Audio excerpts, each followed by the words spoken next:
I developed a condition called Achalasia, and that was basically where I couldn't keep any of my food down. I lost a significant amount of weight. It was difficult to have fluent conversations, all the rest of it. But the main thing I noticed was that I was really happy with my body, and something clicked and was like, I'm really ill. I shouldn't manifest and want this body for the rest of my life, because it's not healthy.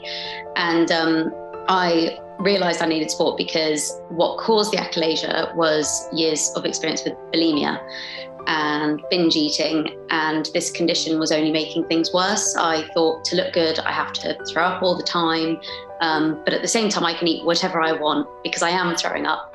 And such an unhealthy cycle to go through for an individual, especially as someone who loves sports and fitness. I realized I had to do something about it. So quick Google search, and jumped on a call with you, and everything fell into place. So this illness that you developed from years of bulimia, right? So you kind of had gone through those cycles of binge eating and throwing up everything that you were kind of having. Yeah, that's right. And then it moved on to, without you actually trying to throw up, it was just naturally happening after everything you ate. Yeah. So you were having to live with this constant burden of literally vomiting absolutely everything.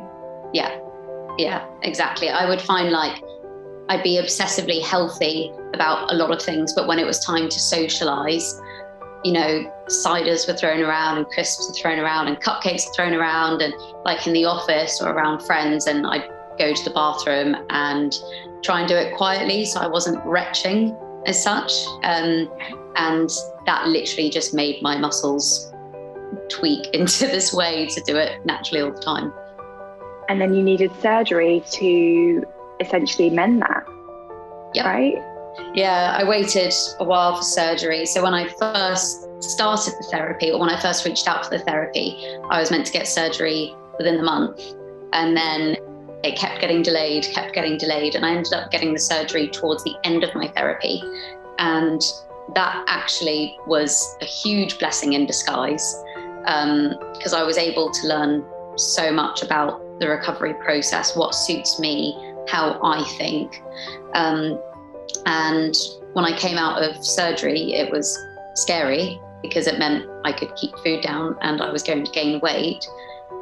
But through those months of therapy, I instantly more or less became comfortable with my body. I get bad body image days, but I feel a lot more comfortable with my body than I ever was before. So you've had this huge transformation from not wanting really the illness to kind of end because it was keeping your weight down, to coming out of it and embracing your body.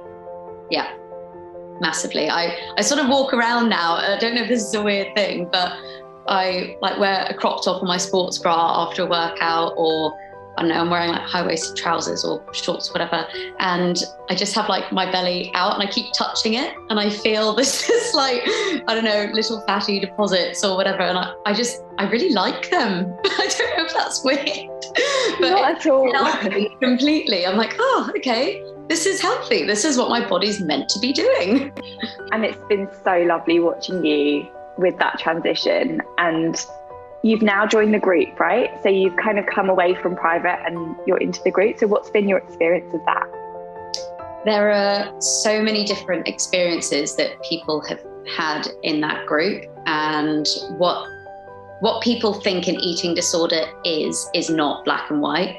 So I think one thing, and I think everyone in the group will think the same thing, and is the activities that we do. And everyone comes up with a different answer from a different angle, from their different experiences. And it's really slightly nourishing to know that it's not black and white. And I don't know, it's a learning opportunity as well. It's sort of adding on to the recovery process. I would love to know what has been, something that you're going to take with you for life from this whole experience of the coaching program? On a personal level, not being afraid to buy a size up in clothes. So one thing I've noticed is I've bought all these new clothes because none of my old clothes fit me anymore. And I've gone big and bold. I love colourful clothes and I feel like myself, but I also am not afraid to buy the size 10 or the size 12 like I was before. Before that made me feel like a failure. Whereas now it's a huge lesson, and to wear clothes just because they're sitting in my wardrobe and they're not me and they don't really fit me, but I can get away with it, that's damaging to me mentally, considering what I've gone through. So that's something important for me to move forward with. But to also not hide away. And then on a bit of a bigger level, you know, I would love to help people, and I know how to talk in diet culture environments when conversations are going on, or if I hear negative diet talk happening within the family or amongst my friends, I'll say something, just a note, not forceful or anything, but try and educate people as I go along.